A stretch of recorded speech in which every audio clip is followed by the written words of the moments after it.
Oke, baik. Assalamualaikum warahmatullahi wabarakatuh. Selamat pagi, selamat siang, selamat malam semuanya. Perkenalkan kami dari kelompok 1 KS1 akan membahas sedikit mengenai penerapan graf pada bidang fisika dalam rangkaian listrik. Next. Kelompok 1 beranggotakan yang pertama ada Arzuda Kolbin Mulya, dan yang kedua ada Brigita Aurelia Trisuhendi dengan saya sendiri, dan yang terakhir ada Rosalia Kristanti Manurung. Next. Selanjutnya akan dijelaskan oleh teman saya, Rosalia. Dalam kehidupan kita sehari-hari, kerap kali kita sangat bergantung pada penggunaan listrik. Benda-benda yang memerlukan listrik dapat dioperasikan dengan mudah, karena untuk menyalakannya, kita hanya menggunakan satu kali operasi untuk menyalakannya, seperti saklar pada lampu, tombol turn off pada televisi, dan sebagainya. Oleh karena itu, rangkaian listrik adalah komponen-komponen elektronika yang terhubung dari berbagai sumber tegangan yang menjadi satu kesatuan yang memiliki fungsi dan kegunaan tertentu. Rangkaian listrik sendiri terdiri dari rangkaian seri dan rangkaian paralel. Aliran listrik dari satu terminal ke terminal lain pada satu rangkaian akan mengalir jika saklar dalam rangkaian tersebut tertutup. Apabila saklar dihubungkan pada rangkaian seri, keduanya harus dalam keadaan tertutup agar lampu tersebut menyala. Tapi pada rangkaian paralel, salah satu saklar saja yang tertutup, maka lampunya dapat menyala. Keadaan rangkaian seri dan rangkaian paralel yang telah disebutkan dapat diinterpretasikan dengan teori logika. Dalam teori logika dikenal adanya suatu pernyataan atau preposition. Dua pernyataan dapat dihubungkan dengan penghubung tertentu yang menghasilkan kalimat logika. Di samping itu, Kirchhoff menggunakan graf untuk memodelkan rangkaian listrik. Seperti gambar di sebelah kiri merupakan gambar suatu rangkaian listrik. Apabila dinyatakan dalam bentuk graf, diperoleh gambar seperti di sebelah kanan. Berdasarkan graf tersebut, Kirchhoff menurunkan persamaan arus yang masuk dan keluar pada setiap simpul. Dari persamaan linear simultan yang diperoleh, dapat dihitung arus listrik yang mengalir pada setiap komponen. Selanjutnya akan dijelaskan oleh teman saya, Brigita. Oke, terima kasih Rosalia. Selanjutnya kita akan mereview sedikit tentang logika matematika. Next.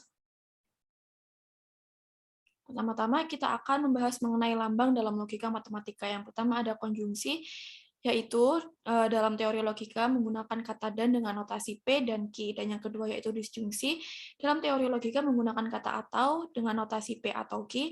Dan yang terakhir yaitu negasi atau disebut dengan ingkaran, yaitu kebenaran yang bernilai berlawanan dengan notasi negasi P atau negasi Q. Next. Oke, selanjutnya kita akan membahas mengenai tabel kebenaran, seperti yang dapat dilihat pada kolom ketiga, yaitu P dan Q, di mana P dan Q akan bernilai salah apabila salah satu dari P atau Q bernilai salah. Seperti pada baris kedua, yaitu di mana P bernilai benar dan Q bernilai salah, maka P dan Q akan bernilai salah, karena Q bernilai salah. Selanjutnya yaitu di kolom keempat, yaitu P atau Q. P atau Q akan bernilai benar apabila salah satu di antara P atau Q akan bernilai benar. Seperti yang di baris kedua, di mana P bernilai benar dan Q bernilai salah, maka P atau Q akan bernilai benar, karena P bernilai benar. Selanjutnya adalah negasi, di mana di sini adalah negasi P, maka kebalikan dari P. Seperti pada baris pertama, yaitu P benar, maka negasi P adalah salah. Next. Selanjutnya kita akan membahas mengenai hukum-hukum logika, di mana di sini ada 10 hukum logika. Yang pertama yaitu ada hukum identitas, hukum nul atau dominasi, hukum negasi, hukum idempoten, hukum involusi, hukum penyerapan, hukum komutatif, hukum asosiatif, hukum distributif, dan hukum De Morgan, di mana setiap hukumnya dapat diimplementasikan sendiri-sendiri, dan apabila kalian butuh untuk menerapkannya, dapat kalian pause sendiri. Next.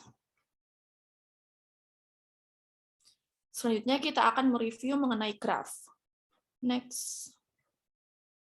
Pengertian dari graf yaitu himpunan vertex yang elemennya disebut simpul dan himpunan sisi yang menghubungkan simpul. Next.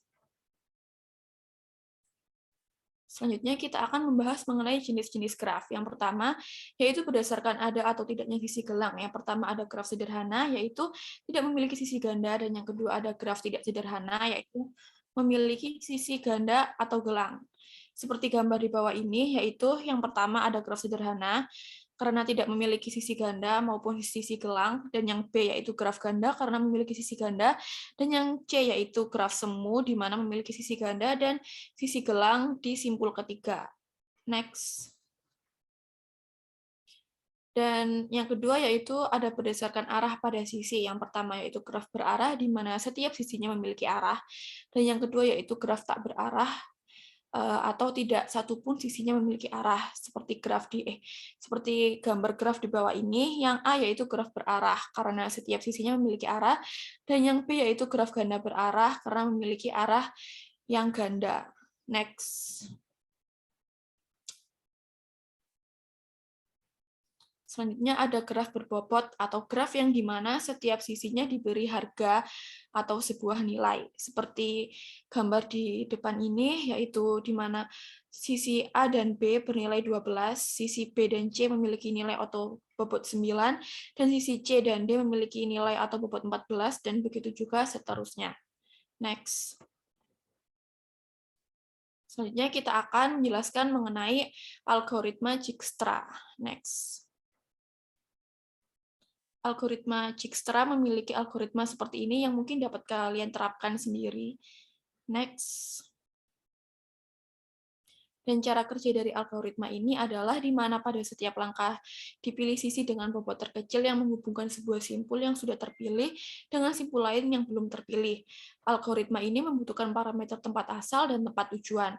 Hasil akhir dari algoritma ini adalah jarak terpendek dari tempat asal ke tempat tujuan beserta rutenya. Next. Selanjutnya akan dijelaskan oleh teman saya, Arzuda. Baik, yang selanjutnya adalah hubungan teori logika dengan rangkaian listrik.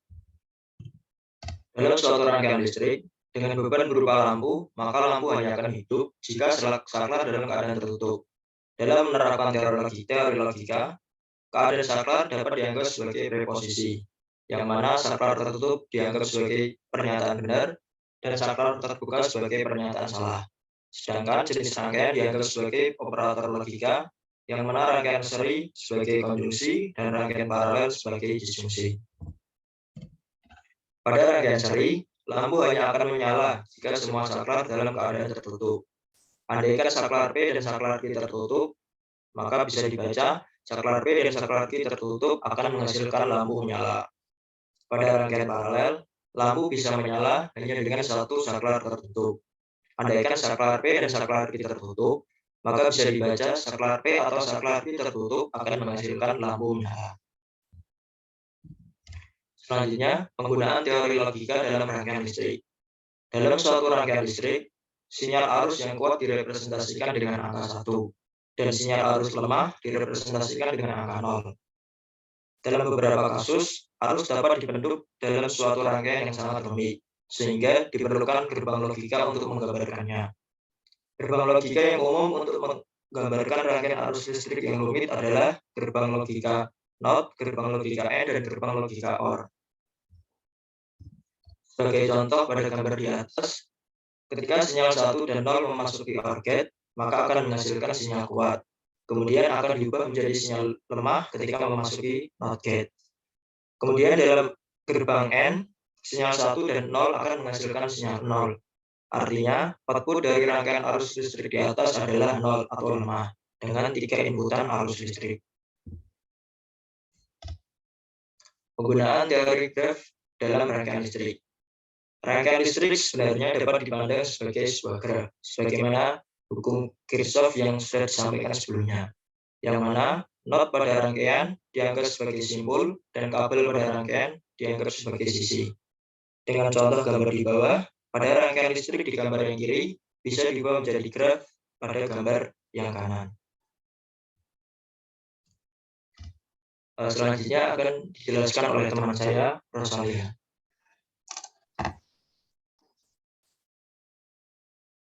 Selanjutnya, implementasi dari teori logika dan graf dapat digunakan untuk mencari efisiensi dari suatu rangkaian listrik.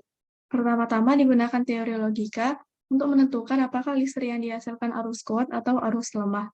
Setelah itu digunakan teori graf untuk menentukan jalur yang paling efisien dalam menghantarkan listrik dari suatu rangkaian ke beban.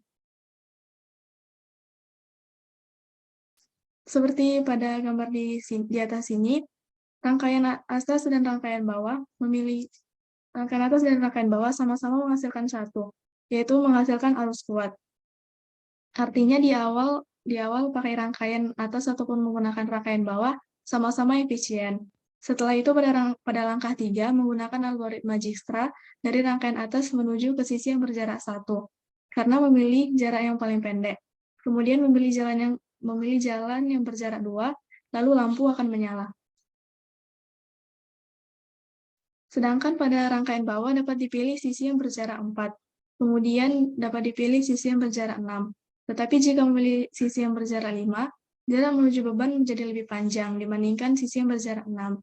Rangkaian atas dibandingkan rangkaian bawah, maka jarak yang lebih dekat adalah melalui rangkaian atas. Jadi rangkaian atas lebih efisien dibandingkan rangkaian bawah. Oleh karena itu, teori logika dan teori graf pada aplikasinya dapat dipakai untuk mengetahui efisiensi dari rangkaian listrik.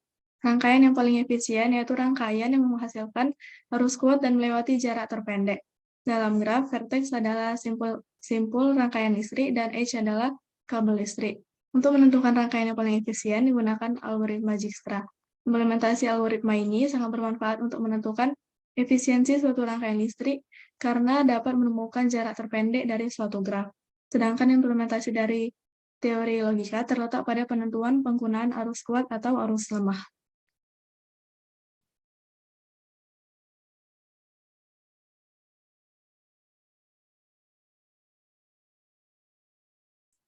Oke, baik. Sekian dari Selanjutnya saya kembalikan ke moderator. Oke, baik. Selanjutnya, selesai sudah penjelasan sedikit dari kami mengenai penerapan graf pada bidang fisika, yaitu pada arus listrik. Kurang lebihnya kami mohon maaf. Sekian, terima kasih.